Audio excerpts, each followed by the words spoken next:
Allot மணி சேனலுக்கு வருக வருக. நான் செபி ரெஜிஸ்டர்டு ஃபினான்ஷியல் அட்வைசர் கிடையாதுங்க. நான் எஜுகேஷனல் பர்ப்பஸுக்காக என்னுடைய பர்சனல் எக்ஸ்பீரியன்ஸை நான் ஒரு 20 வருஷமா மார்க்கெட்டில் இருக்கேன். அதை தான் உங்கள்ட்ட ஷேர் பண்ணுறேன். நீங்கள் எந்த முடிவு எடுக்கிறதா இருந்தாலும் உங்கள் நிதி ஆலோசகரை அணுகி அதுக்கப்புறம் பணத்தை போடுறத பற்றி முடிவு பண்ணுங்கள். நன்றி. அலாட் மணி சேனலுக்கு வருக வருக. இந்த சேனலுக்கு இன்னும் நீங்கள் சப்ஸ்கிரைப் பண்ணலைன்னா தயவு செஞ்சு சப்ஸ்கிரைப் பண்ணிக்கோங்க. பெல் பட்டனையும் கிளிக் பண்ணிக்கோங்க.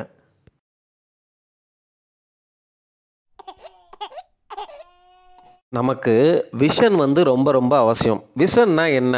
ஃப்யூச்சரில் என்ன மாதிரி இருக்கலாம் அப்படிங்கிறத நம்ம இப்போவே ஜோசியம்கார மாதிரி கண்டுபிடிக்கிறது, ஒரு ப்ரெடிக்ட் பண்ணுறது.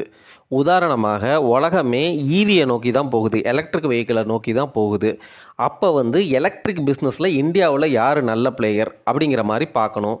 சரிங்களா? அந்த பிளேயரில் எனக்கு இப்போ காசு தேவையில்ல, 10 வருஷம் கழிச்சும் நான் ஓகே ஹோல்டு பண்ண ரெடி அப்படின்னா இதெல்லாம் க்ரோத் பொட்டென்ஷியல் இருக்கிற செக்டர். ஏன்னா ஈவி தான் வந்துருச்சு அப்படிங்கிறது ஆல்ரெடி ஒரு 20% உங்களுக்கு நல்லாவே தெரிஞ்சிருச்சு.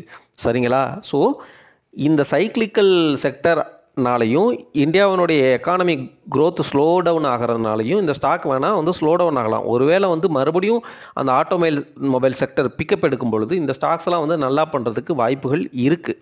சரிங்களா? ஸோ நம்மளுடைய ஃபோர்சீயிங் எபிலிட்டி.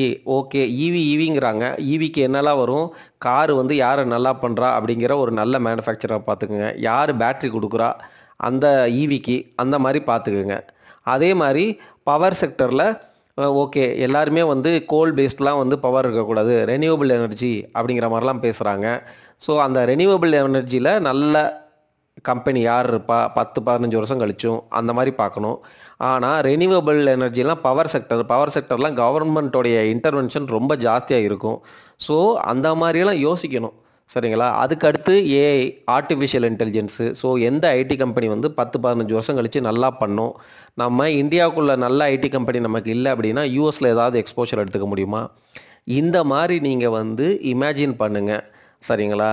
அதே போல் ஒரு பொட்டன்ஷியல் ஒரு மார்க்கெட் ஷேர் வச்சுருக்கிற ஒரு பிஸ்னஸ் அப்படின்னு நான் சொல்கிறேன்.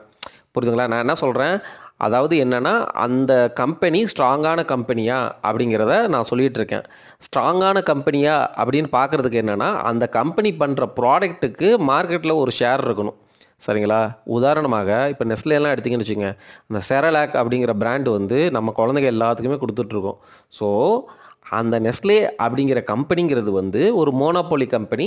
அந்த மாதிரி செர்லாக் ப்ராடக்ட்லாம் வச்சுருக்கிறாங்க, மற்ற ப்ராடக்ட்லாம் வச்சுட்ருக்குறாங்க. நம்ம வாங்கி வாங்கி யூஸ் பண்ணிகிட்ருக்கோம். ஆனால் அந்த கம்பெனியுடைய வேல்யூவேஷன் பார்த்துட்டு இப்போ வேல்யூவேஷன் பரவாயில்ல, 40 PEனாலும் பரவாயில்ல, நான் வாங்கிக்கிறேன் அப்படின்னு சொல்லிட்டு நீங்கள் வாங்கிக்கலாம், தப்பு கிடையாது. நீங்கள் 10 வருஷம் ஹோல்டு பண்ண போகிறீங்கன்னா நெஸ்லே கண்டிப்பாக இருக்க தான் போகுது.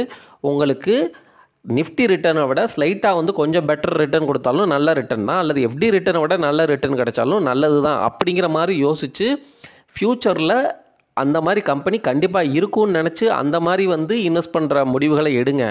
ஏன்னா மார்க்கெட் கரெக்ட் ஆகுது, எல்லாருமே ஃபியரில் இருக்கிறாங்க, கீழே போகுது அப்படிங்கிற பயத்தில் இருக்கிறாங்க.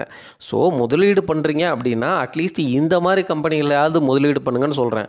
நீங்கள் மார்க்கெட் கரெக்ட் ஆகிடுச்சு, ஸ்டாக் வேலையெல்லாம் உடஞ்சிருச்சு அப்படின்னு சொல்லிட்டு இப்போ கல்யாண் ஜுவல்லர்ஸ் மாதிரி கம்பெனிலெல்லாம் போயிட்டு எப்போ 1000க்கு மேலே இருந்து 500 600 வந்துருச்சு, நான் இப்போ வாங்குறேன் அப்படின்னு வாங்குனீங்கன்னு வச்சுக்கோங்க, அதெல்லாம் சின்ன கம்பெனி, இருக்குமா இருக்காமல் போகாதா அப்படிங்கிறதெல்லாம் நமக்கு தெரியாது. அதனால தான் சொல்கிறேன், நல்ல ஸ்ட்ராங்கான கம்பெனியை எப்படி கண்டுபிடிக்கிறது அப்படிங்கிறதுக்கு நான் ஒரு உதாரணம் தான் சொன்னேன். ப்ளஸ் ஃப்யூச்சரை எப்படி பார்க்குறது, பொட்டன்ஷியல் பிஸ்னஸ் க்ரோத் எங்கே இருக்கும் அப்படிங்கிறத நம்ம எப்படி விசுவலைஸ் பண்ணுறது அப்படிங்கிறத பற்றியும் நான் எக்ஸ்பிளைன் பண்ணேன். கவர்மெண்ட் என்ன மாதிரி ஸ்டெப்ஸ் எடுக்கிறாங்க, உலகம் எதை நோக்கி போயிட்டுருக்கு அப்படிங்கிறத நம்ம பார்த்தாலே நமக்கு ஈஸியாக தெரிஞ்சிடும். எல்லோரும் ஏஏன்னு சொல்கிறாங்க, எல்லோரும் ரெனியூவபிள் எனர்ஜி அப்படின்னு பேசுகிறாங்க, விண்டு சோலாரு அப்படின்னு சொல்லிட்டு அப்படியே பேசுகிறாங்க, ஹைட்ரோ பவர் அந்த மாதிரிலாம் பேசின்னு இருக்கிறாங்க. அதில் எந்த கம்பெனிகள் நல்ல கம்பெனி. அதே போல் இப்போ டேட்டா அப்படின்னு பார்த்தா மொபைலு. சரிங்களா? 4G 5G அந்த மாதிரி இருக்குது, 6G வரலாமா வரலாம், 7G வரலாமா வரலாம். அப்போது இதில் எந்த பிளேயர் ஸ்ட்ராங்காக இன்னமும் நமக்கு இந்த டேட்டா டெலிகம்யூனிகேஷன்ஸ் ரிலேட்டடாக நமக்கு சர்வ் பண்ணுவார் அப்படின்னு பார்க்கணும். அதில் உள்ள ஸ்ட்ராங் பிளேயர் இப்போ என்ன வேல்யூவேஷன் இருக்கிறாங்க, இல்லை வேல்யூவேஷன் நம்ம ஜோனில் இல்லை.